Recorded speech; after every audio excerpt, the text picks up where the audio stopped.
देखिए, मोदी सरकार 3.0 ने अपना तीसरा बजट पेश कर दिया। वित्त मंत्री निर्मला सीतारमण ने लगातार 9वीं बार बजट पेश कर दिया और बजट के आने के साथ ही सेंसेक्स निफ्टी दोनों धड़ाम 2000 पॉइंट सेंसेक्स गिर गया, तो वहीं निफ्टी में भी 500 अंकों की गिरावट दर्ज की गई। सोना चांदी 2 दिन से जो लगातार गिर रही थी, तो आज वो और ज्यादा धड़ाम।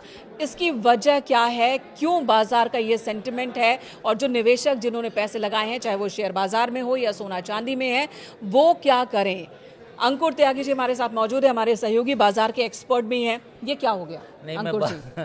बाजार का एक्सपर्ट तो नहीं हूँ, लेकिन बिल्कुल मेनका आपने जो बात कही बिल्कुल सोचने वाली है कि 2 दिन में ऐसा क्या हुआ कि जो चांदी के निवेशक थे वो भी परेशान हैं, और जिन्होंने सोना खरीदा था ये सोच रहे थे कि सोना 2 लाख या 2.5 लाख जाएगा, वो भी नहीं हुआ। तो ये बड़ी एक चिंता वाली बात है। लेकिन सबसे बड़ी चिंता हुई आज तब जब बजट आया। देखिए, बजट में उम्मीद थी लोगों को, और ख़ासतौर पर जो बाज़ार के पार्टिसिपेंट्स हैं, कि एसटीटी यानी कि सिक्योरिटी ट्रांजैक्शन टैक्स उसको कम किया जाएगा, क्योंकि बाज़ार के लोगों का मानना था कि पूरी दुनिया में कहीं भी इस तरह का एसटीटी नहीं है, या है तो वो बहुत ही कम है। और भारत में ये जो एसटीटी जो सरकार ने लगाया था, इसके बाद कहीं ना कहीं ये मांग उठ रही थी कि इस एसटीटी को कम किया जाए या ख़त्म कर दिया जाए, क्योंकि भारत में जो पेनिट्रेशन है शेयर मार्केट में, यानी कि जो लोग निवेश करते हैं वो बहुत कम है। तो ये वजह थी कि एसटीटी घटने की उम्मीद कर रहे थे लोग, हो गया उल्टा। जी, तो इसके पीछे आपको क्या लगता है, क्या लॉजिक हो सकता है और इसका इम्पैक्ट क्या होगा? देखिए, अगर एफडीआई की बात बार बार होती है, हर सेक्टर में एफडीआई की अब तो बात हो रही है। कहाँ हो रहा था कि एफडीआई हमारा बढ़ेगा, लेकिन जो नेट एफडीआई है वो तो डिफिसिट में है। हाँ। हमारे देश में जितनी इन्वेस्टमेंट होती है उससे ज़्यादा हमारे देश के लोग बाहर इन्वेस्ट कर रहे हैं। और इस बार क्या आपको लग रहा है कि कोई बूस्ट मिलेगा इन्वेस्टमेंट को, जो चीज़ें बजट में? देखिए, मेनका पहले तो आपका इसी सवाल का जवाब दे देता हूँ। तो एसटीटी क्यों? दरअसल भारत में सरकार को जहाँ लगता है कि जहाँ लोगों का पैसा बन रहा है, तो सरकार की नज़र होती है कि हमें वहाँ से टैक्स लेना है, वहाँ से निचोड़ना है। तो देखा होगा आपने कि कोविड के बाद अचानक से जो शेयर बाज़ार में जो काम करने वाले लोग हैं उनकी संख्या बढ़ी। जब उनकी संख्या बढ़ी तो सरकार की नज़र आई कि भाई इसमें टैक्स अच्छा खासा हो सकता है, हालांकि पहले ही इंट्रोड्यूस कर दिया था, तो वहाँ से टैक्स, सरकार को ज़्यादा टैक्स चाहिए। लेकिन इसके कई तर्क हैं। तर्क ये है कि भारत में, और अगर अमेरिका की तुलना करें या ब्रिटेन की तुलना करें या यूरोप की तुलना करें, भारत में अभी भी शेयर बाज़ार में जो लोग काम करते हैं, जो निवेश करते हैं, जो ट्रेडिंग करते हैं, उनकी संख्या कम है। मतलब संख्या के लिहाज बहुत से कम है। बहुत कम है। तो मुझे क्या लगता भरोसे की कमी है? नहीं, उसकी वजह यह है कि उस तरह का जितना लगाते उतना आता नहीं है। नहीं, ऐसा नहीं है। दुनिया में इक्विटीज़ ने ये बात है कि रिस्क है इक्विटी में निवेश में, लेकिन ये बात भी है कि इक्विटी का अपना इतिहास है। अमेरिका के अगर शेयर बाज़ार की बात करें तो वो कहाँ से शुरू हुआ, पूरा उसका मतलब एक इतिहास है, और कि लोगों ने पैसे भी बनाए हैं, और ये एक सही तरीका भी है। कोई जुआ नहीं है अगर आप नॉर्मल निवेश करते हैं। लेकिन अब देखना होगा बजट के बाद, यानी कि जो बजट के डॉक्यूमेंट्स आएंगे हम उनका अध्ययन करेंगे कि क्या म्यूचुअल फंड या जो नॉर्मल टैक्स है वो एसटीटी भी बढ़ा है या सिर्फ ऑप्शन पर ही बढ़ा है। अगर ये ऑप्शन पे बढ़ा है तो इसका मतलब ये है कि सरकार डिस्करेज करना चाहती है सट्टेबाजी को। लेकिन अगर ये आम निवेश पर भी बढ़ा है तो ये चिंता वाली बात है। मेरा सवाल यहाँ है आम पब्लिक के लिए, जो इस वक्त हमें देख रहे हैं, सुन रहे हैं, जिन्होंने बाजार में पैसे लगा रखे हैं या जो लगाना चाहते हैं, जो ट्रेडर्स हैं, कि वो क्या करें? वो अभी पैसे को होल्ड करके रखें, या पैसे को शेयर बाजार में लगाने का ये सही वक्त है, या फिर वो सोना चांदी में ही अभी और उम्मीद करें लगाने का? देखिए, मेनका एक एडवाइस तो नहीं दी जा सकती, लेकिन हाँ आउटलुक पे बात की जा सकती है। देखिए, सोना चांदी में जिस तरह की तेज़ी आई, वो कहीं ना कहीं फोमो था, कहीं ना, हाँ, वो ख़त्म हो चुका है, वो यूफोरिया ख़त्म हो चुका है, और सोने को लेकर भी यूफोरिया लगभग अब ढलान पर है।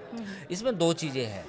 देखिए, हमेशा जो टेक्स्ट बुक स्टाइल है जिसमें कहा जाता है कि आप कैसे कैसे निवेश करें, उसमें एक अक्सर ये बात की जाती है कि सोना चांदी आपके पोर्टफोलियो का हिस्सा हो, लेकिन अगर आप 50% से ज़्यादा, 60% से ज़्यादा सोना चांदी ही खरीद के रखना चाहते हैं अपने पोर्टफोलियो में, तो वो एक सही स्ट्रेटजी नहीं है। तो ये होना था। बाज़ार में लोगों ने स्पेकुलेशन की, इतनी मतलब ये कहें कि स्पेकुलेशन थी कि चांदी में अचानक इतनी तेज़ी आ रही थी कि लोग कॉपर, निकिल सबको खरीदने लगे। जी। उनको लगा कि कॉपर निकल भी नया गोल्ड है। तो ये जो चीज़ें थी ये कहीं ना कहीं बुलबुला था, फूटना था, वो फूट गया। अब हम बात कर लेते हैं शेयर बाज़ार की। तो शेयर बाज़ार में भी आपने देखा कि बजट में जो अनाउंसमेंट एक्सपेक्टेड था वो नहीं हुआ। तो आज के टाइम में जो असेट क्लास हैं, तीनों असेट क्लास, चांदी, सोना और शेयर बाज़ार, वहाँ पर एक अच्छी खासी सेलिंग आई है। लेकिन जैसा कहा जाता है कि लंबे समय तक अगर आप निवेश करना चाहते हैं, लॉन्ग टर्म आपका नज़रिया है, तो ये सही समय है। तो ये भी सही समय हो सकता है। अंकुर जी, एक सवाल और। अभी तक कहा जा रहा था कि सोने चांदी में जो गिरावट आई है विदेशी कारण है, चढ़ा भी विदेशी कारणों से, क्योंकि लड़ाइयाँ चल रही है, तमाम अस्थिरता हैं वैश्विक पटल पर, जिसकी वजह से चढ़ा। और जो सोने चांदी के दाम में कमी आई है तो वो भी अमेरिकी वजहों से। क्या ये फैक्टर्स हमारी बजट पर कहीं हावी होते दिखे, या सरकार को चिंता नहीं है जो हो रहा है उससे? देखिए, जो नहीं, बजट तो खैर एक हमारा एक अकाउंट है, हाँ। है ना। लेकिन ये बात होती है ज़रूर कि भाई पूरी दुनिया में क्या चल रहा है, हमारे पड़ोस में क्या चल रहा है, वो देखना होता है। तो इस बार के बजट में जो डिफेंस बजट है उसमें 21% की बढ़ोतरी हुई है, 21%। तो ये बड़ी एक बढ़ोतरी है। उसकी वजह क्या है? कि उसकी वजह ये है कि पिछले साल हमारी पाकिस्तान के साथ जंग हुई थी, ऑपरेशन सिंदूर। और भारत की ये भी कोशिश है कि आने वाले समय में हमें आत्मनिर्भर बनना है डिफेंस खुद ही के हम सेक्टर। प्रोडक्शन अब तो बढ़ाएं। यही, हाँ, डेफिनेटली है। और यही रीज़न है कि हमने 21% अपना जो बजट है इस बार डिफेंस का वो बढ़ाया है। अब जो आपने दूसरा सवाल पूछा कि पूरी दुनिया में जो चल रहा है क्या उसका बजट पर असर, बिल्कुल होता है। सोच सरकार की होती है। सेमीकंडक्टर को इसलिए पुश किया जा रहा है, इंफ्रास्ट्रक्चर को, रेलवे को भी इसलिए पुश किया जा रहा है।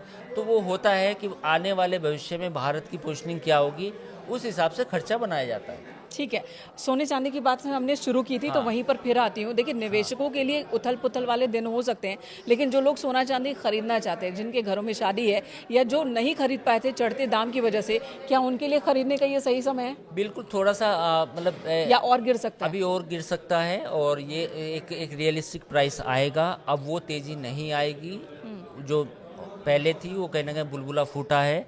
दूसरी बात ये है कि अगर दुनिया में जब भी स्थिरता बढ़ती है अगले 2-3 महीनों में, तो शेयर बाजार में फिर से पैसा आएगा। जो गोल्ड और सिल्वर का पैसा है वो वापस घूम के शेयर मार्केट में आएगा। तो अपॉर्चुनिटी जो आपको लगता था कि 3 लाख 4 लाख होगा, ऐसा कुछ होने वाला अब नहीं है, वो बुलबुला फूट चुका है। तो ये अभी स्थिति है।